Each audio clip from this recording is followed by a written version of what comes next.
Oh, hey. I bet you were wondering, how did a character from Winnie the Pooh get into these top colleges without any GPA, without any grades? Well, this just goes to show how important your Common App essay and your extracurriculars are. And in this video, I'm going to be showing you my Common App essay, my activities, and my SAT. I'm going to be sharing with you the information about my no grade situation in the stats section of this video, so make sure you stay tuned for that. Otherwise, let's get right into it. Simon, I said, fidgeting, waiting for the anticipated response. Diamond, he asked. No, Simon. Simon, my face was cast downward, embarrassed. This was one of many times my speech betrayed my name, communicating nothing. He was the man who would become my poetry mentor. Bennett, an 84-year-old gentleman whose gray beard communicated a stoic, unflinching wisdom. He grew up in rural North Carolina in the 40s, a time we could not have used the same water fountain or studied at the same desk. A time when burning crosses set dark nights ablaze and strange fruit hung from the poplar trees. In his youth, our friendships would have been impossible, and it makes me value what we possess in the present all the more. Bennett teaches me the nuances of written poetry. However, 2 years ago, when he asked me to read in front of our entire congregation, I taught him about slam poetry. While writing the poem I was to perform, one line resonated in my heart. Can you understand the meaning of my words through the layers of foggy glass that surround the letter S? As I ascended the podium, I hoped my lisp wouldn't obstruct the story, the truth I was longing to communicate. Looking up towards the audience, hands shaking, I spoke. Emotion cascaded from my soul and words flowed from my lips in a cadence I possessed only in that single breath of time. I was flying with faulty speech. As I descended, I glanced at Bennett and saw in his brimming eyes mutual recognition. Despite his being 7 decades my senior with a subtle southern drawl, he understood the story I spoke and the life I lived. In the poem, I reflected on the childhood stutter that made me hesitate before I spoke. The bitter irony of being unable to articulate the word lisp and the constant maddening frustration of mispronouncing my own name.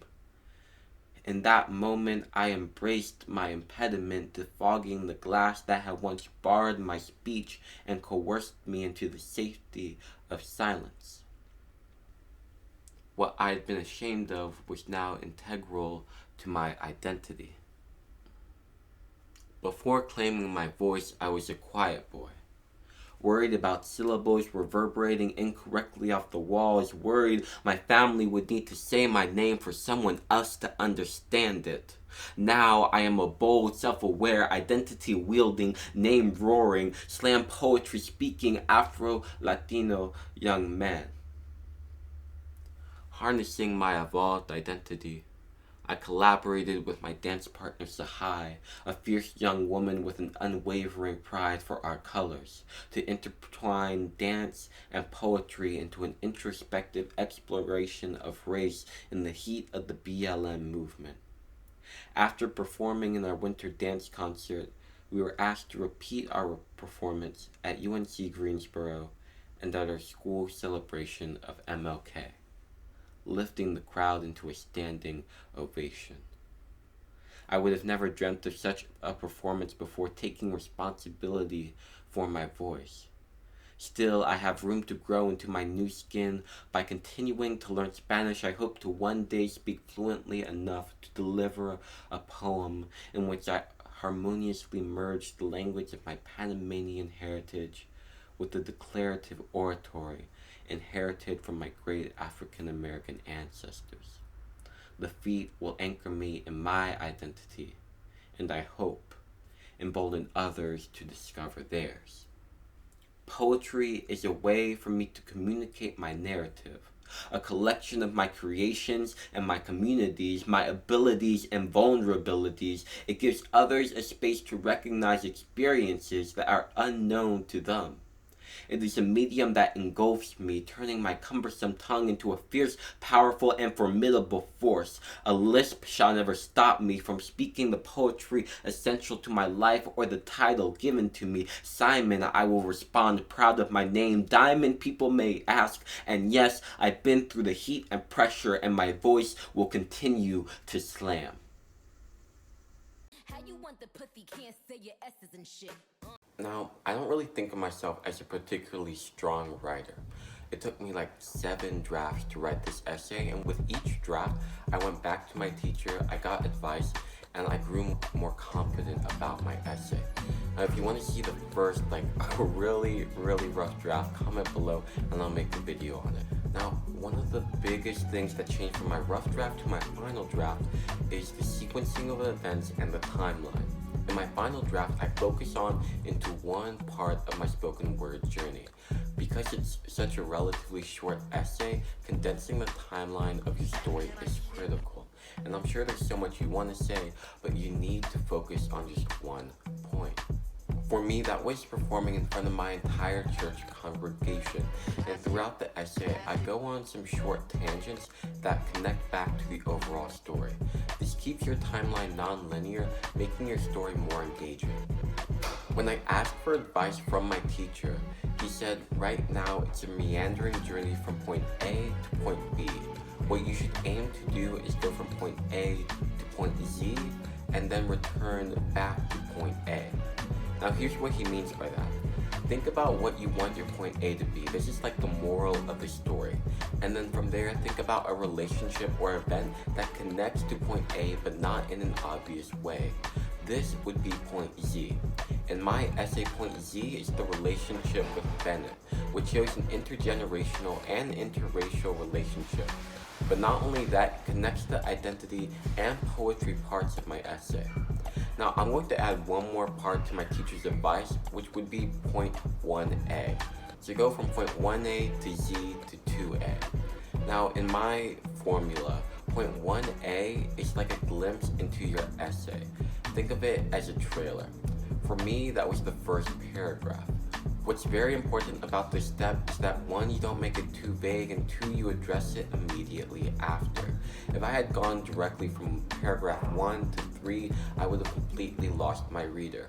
It's like releasing a trailer for a Harry Potter and the Sorcerer's Stone, and then seeing the Deathly Hallows movie. And you're like, where'd the Dumbledore go? And it's like, he's dead. And then you start to cry. Which I did.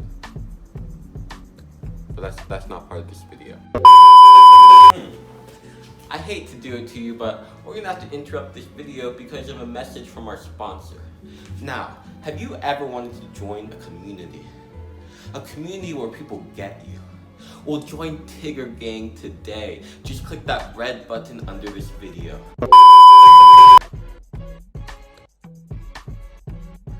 Next, before we get into my activities, I want to give you some quick advice. The Common app gives you 10 activities, and I used all 10 spaces, but if you feel you only have 8 important ones, just do 8. I mean, the goal isn't to fill every single space. I might have heard this from another YouTuber when I was applying, but a good way to tell if the activity is good enough for you to put on this list is if you could write an essay about it.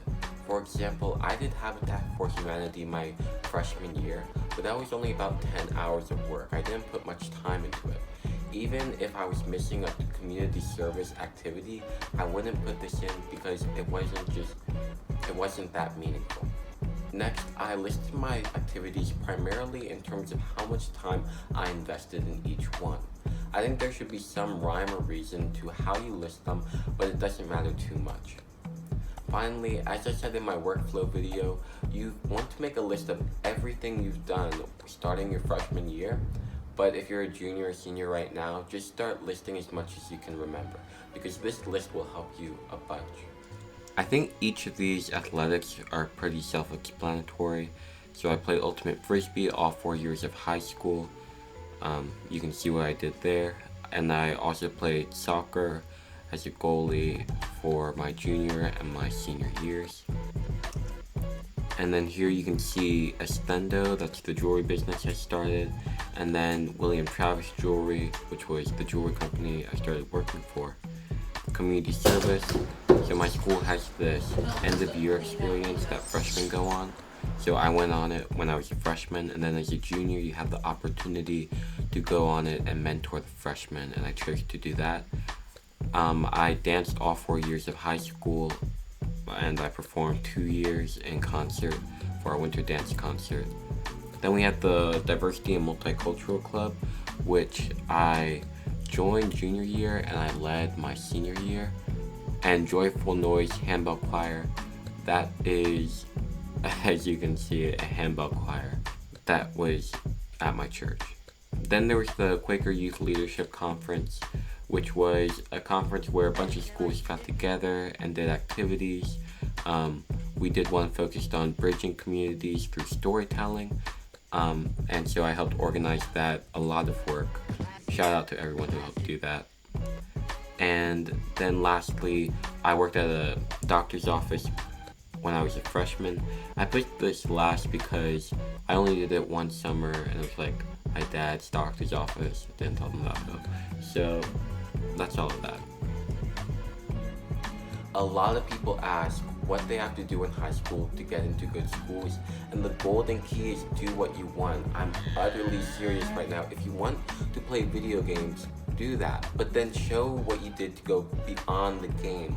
Go to tournaments, grow a popular Twitch channel or a YouTube channel. Do something that shows you go the extra mile. Throughout my high school career, I wasn't like, I'm going to do this to get into Stanford. I chose what I wanted to do based on what I wanted to do, and that just, if you do that, you'll get it. Don't worry. You know, 4% acceptance rate, who cares? Top colleges don't care what you go the extra mile in, they just want to see that you can. In my case, that was my jewelry business. I started one just because, you know, I like torches. I mean, hashtag pyros. But I turned it into something new and interesting.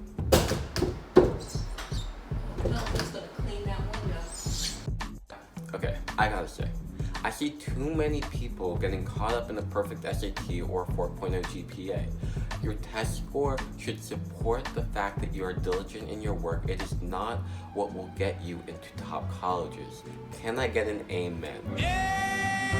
Okay, I went to a Quaker high school which does written evaluations instead of grades. Now, this is not a trick to funnel students into the top colleges. In fact, this is the matriculation list for my class. But whenever I tell people this, the first question they ask is, what do colleges get instead of your grades? You got to Stanford without GPA? Why, yes I did. Who's asking? How'd this idiot get into college? I mean, I'm asking him a question. He's asking who's asking. I'm asking. We get written evaluations, and so our college counselor, shout out Melissa, will read every single evaluation we got and make a summary of it. Think of it as a teacher recommendation for every class I took in one document. So this means that the only quantitative thing colleges have to look at are my SATs. And I did not take any subject tests. I took the SAT and ACT, and I like the SAT a whole lot better, so that's the score that I sent in. I got a 730 on my math and a 690 on my reading. These scores are just under the middle 50% of SAT scores for Stanford. Again, test scores should support your work ethic and not define it. So it's okay if you don't get a perfect score, just, hey, you do you, I'ma do me. And then you send in your application. Now, if you want to see all the supplemental essays I did for Stanford, look up here, and I did a whole video for that. If you're applying to Brown and want to see a video on those essays, comment down below. Otherwise, I hope you guys enjoyed this video, and good luck on applying to college. Woo!